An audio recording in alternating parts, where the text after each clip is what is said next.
Hello, I'm Stephen Wallace. I'm a Discover Newmarket guide, and today I'm here at the National Horse Racing Museum in the Heroes and Legends Gallery, and this morning we're going to talk about Fred Archer, probably the most famous early sporting superstar. During his career, Fred rode 2,748 winners, 21 classics, including 5 derbies. He was born in Cheltenham, a long way from Newmarket, the home of steeplechase racing, but it wasn't until he was 11 he moved to Newmarket to be apprenticed at Matt Dawson's Heath House stables. He had his first ride at 12 and his first winner at 13, riding a winner at Chesterfield. His first famous success came as a 15-year-old when he won the Cesarewitch at Newmarket.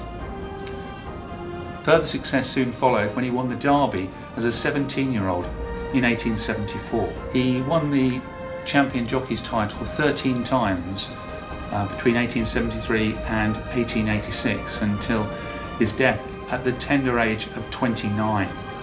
The one thing that is significant throughout Fred's life is weight issues. We've got to remember that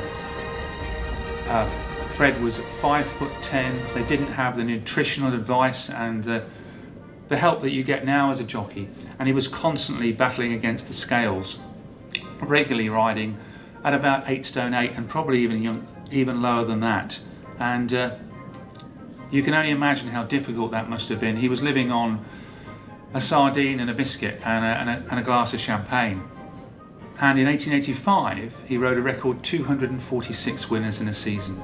Fred's last season, 1886, had been a very successful one for him, but he was still living with the tragic memory of his wife's death in 1884. His last major race was the Cambridgeshire of 1886, where he got down to a very low weight.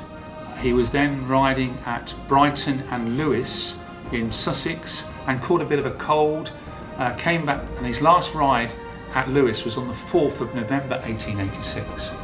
He then returned to Newmarket and retired to his bed, and shortly after that was diagnosed with typhoid fever. Tragically, on Monday the 8th of November, Fred took his own life with a revolver which is on display here at the museum.